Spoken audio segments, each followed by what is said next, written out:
1 बजे रात में इतने पुलिस फोर्स को लेकर के कोई क्या टेररिस्ट के यहाँ अटैक कर रहे थे? क्या जरूरत थी रात को घेरने की, घर में घुसने की, जहाँ महिलाएं रह रही हैं, बच्चे रह रहे हैं? ये छोटी बात नहीं थी सर। हाँ, एक ऑन ड्यूटी एएसआई के साथ गांव में बदतमीजी की गई। हाँ, जब वो थाने पर आकर एसएचओ को नरेट किया, उसके सून आफ्टर सर मेरे पास वीडियो भी है सर। अगर प्ले करने के लिए परमिशन देंगे हम प्ले भी करना चाहिए। बिल्कुल करेंगे। क्या आप किसी सभी समाज के आदमी हैं कि नहीं है?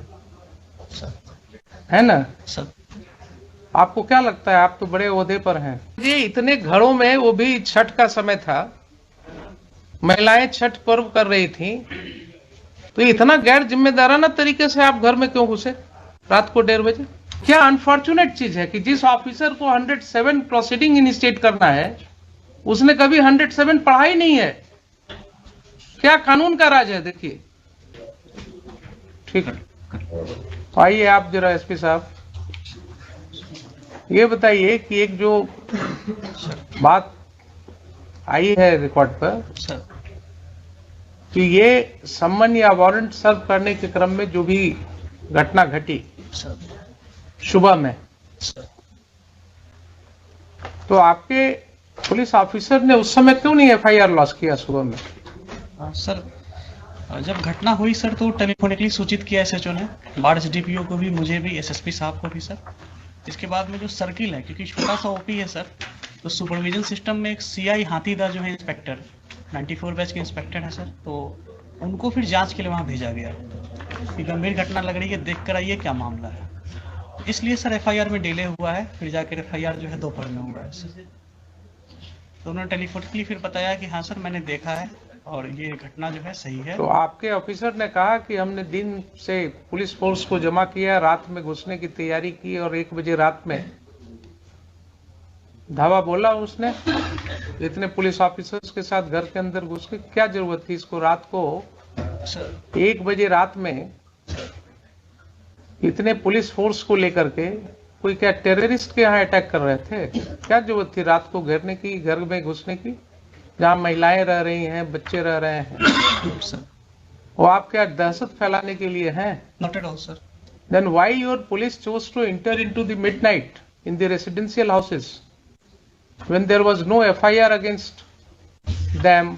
आपने सुन ही लिया कि 107 का प्रोसीडिंग किस तरह से शुरू करवाया गया, सर सुन लिया ना आपने? सर तो आपकी पुलिस फोर्स को 1 बजे रात में सर गांव में मल्टीपल हाउसेज में इंटर करने की क्या जरूरत थी? ऐसी कौन से टेररिस्ट थे वहां, कौन से ऐसे गुनाहगार थे जिनके लिए रात को आपको घेरने की जरूरत थी? कोई है एक्सप्लेनेशन इसका? सर वो एफआईआर हुई थी तो उसी के एफआईआर तो बहुत होते हैं आपके पास एसपी साहब, एफआईआर तो बहुत होते हैं,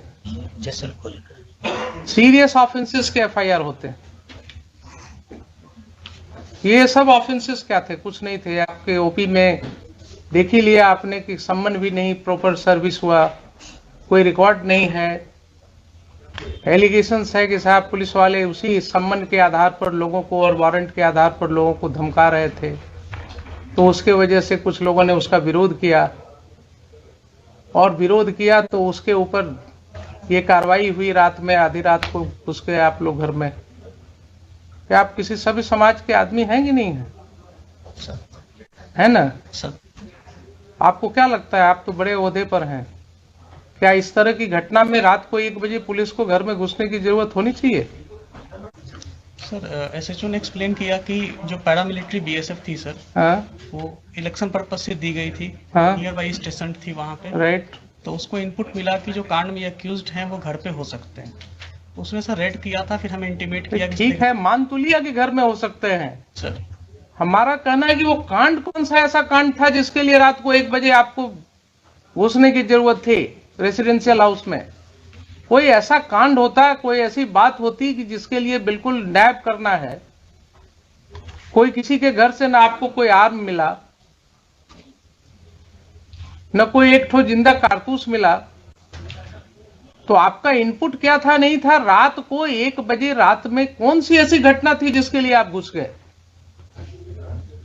ये भी आपका नहीं है केस के? हाँ, कोई आपको ऐसा इनपुट था कि साहब काफी हथियार का जखीरा वहां रखा हुआ है गांव में, इतने लोगों के घर में, इसके लिए रेड करने गए थे आप?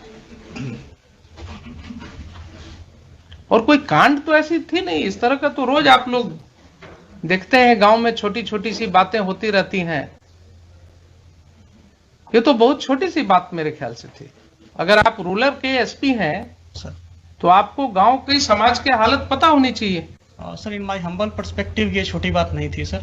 हाँ। एक ऑन ड्यूटी एएसआई के साथ गांव में बदतमीजी की गई। हाँ। जब वो थाने पर आकर एसएचओ को नरेट किया, उसके सून आफ्टर सर मेरे पास वीडियो भी है सर, अगर प्ले करने के लिए परमिशन देंगे हम प्ले भी करना चाहिए। बिल्कुल करेंगे।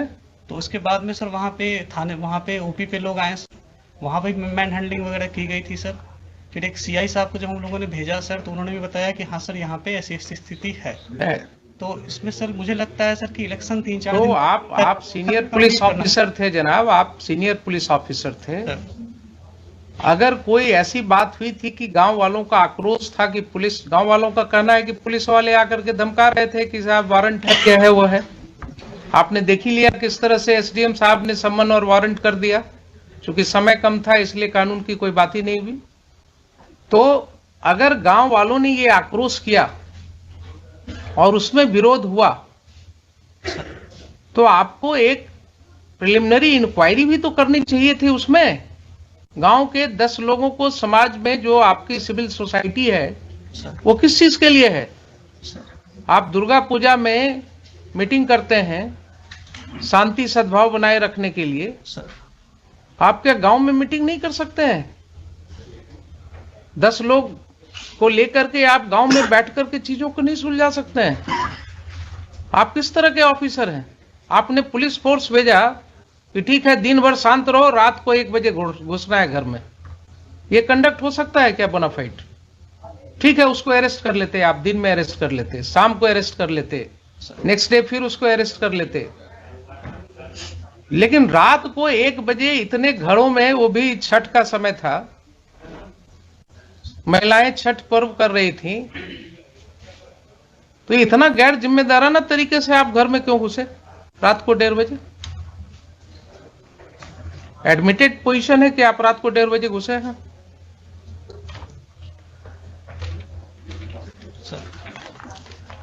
आप जस्टिफाई कर सकते हैं अपने इस कंडक्ट को? मान लिया पुलिस के ऊपर आक्रोश था लोगों का, लोगों का आक्रोश हो सकता है, गलत भी हो सकता है, लेकिन कोई ऐसी घटना नहीं है कि अगर आक्रोश हुआ तो उसको सुलझाया नहीं जा सकता है। दे वर नॉट टेररिस्ट्स। किसी का कोई क्रिमिनल रिकॉर्ड नहीं है आपके पास। सर एक का है सर, एक का है तो आप उसको पकड़ लेते, उसको अरेस्ट करके ले जाते। अगर एक का क्रिमिनल एंटीसीडेंट, आपके पास कोई वारंट था उसका? नहीं, वारंट नहीं है सर। तब फिर आप क्या करते? थाने पर जो अटैक है सर, उसमें जो व्यक्ति, भाई एक का हमने देखा है, एक का किसी का वो चोरी वाला केस है सर, एक जो चोरी वाला केस है दूसरे पुलिस स्टेशन का। सर बरौनी का है सर। बरौनी का है। तो आप तो कानून जानते हैं कि दूसरे पुलिस स्टेशन का केस है, अगर उस केस में उसका अरेस्ट वारंट होता, वो अरेस्ट वारंट वहां से इंडोर्स होकर के कोर्ट से पुलिस ऑफिसर आता आपके यहाँ उस थाना में, वहां से आप डिप्यूट करते किसी को, उसके अरेस्ट की कार्रवाई कर सकते थे। लेकिन आप कह रहे हैं कि उसका भी कोई वारंट ऑफ अरेस्ट नहीं था। सर एक सबमिशन है सर कि ये जो 107 की प्रोसीडिंग की जो एस्पेक्ट सामने आए हैं सर, उस समय तक ये नहीं थे सामने में सर। दूसरा कि जो हम लोगों की जो भी रेड, एक चीज बताइए सर, क्यों नहीं थे उस समय तक आपके सामने? आप और एसडीएम साहब, आप ही दोनों पर जिम्मेवारी थी ना कानून को समझने की। एसडीपीओ है लोकली वहाँ पे सर, एसडीपीओ बार, एसडीएम बार, जो भी है सर। तो एसडीपीओ बार या एसडीएम बार सर, इन्हीं की जिम्मेवारी है ना सेक्शन 107 सीआरपीसी पढ़ने की। सर अगर इन्होंने नहीं पढ़ा और गलत कार्रवाई की तो ये एस्पेक्ट क्यों नहीं समझ में आया तब तक लोगों को? क्यों इसके लिए हाईकोर्ट आना पड़ा लोगों को? और ये जो समय हम लोग लगा रहे हैं इसमें, यहां सेक्शन पढ़वा रहे हैं, आपके एसडीएम साहब ने एडमिट किया ना अभी, इसके पहले नहीं पढ़ा था कभी। तो क्या अनफॉर्चुनेट चीज है कि जिस ऑफिसर को 107 प्रोसीडिंग इनिशिएट करना है उसने कभी 107 पढ़ा ही नहीं है। क्या कानून का राज है? देखिए, ऐसा कहीं हो सकता है? नैतिकता के तौर पर कानूनन तो छोड़ दीजिए, he is incapacitated to remain SDM of the district और द प्लेस सब डिवीजन। जो व्यक्ति कहे कि हमने पढ़ा ही नहीं है आज तक प्रोविजन को, उसको क्या अधिकार है उस पद पर रहने का? और आप कहते हैं कि आपके ख्याल से बहुत बड़ी चीज थी। सर थाने पे अटैक हुआ था। बहुत बड़ी चीज थी। आपका एफआईआर सामने है। आपके एफआईआर में कहीं नहीं लिखा हुआ है कि कोई भी ग्रामीण वहां कोई हथियार के साथ था। लाठी के साथ है सर। अब सुन लीजिए जरा सा, कुछ नहीं कहता है कि किसी ने एक लाठी भी चलाया आपके पुलिस ऑफिसर के ऊपर।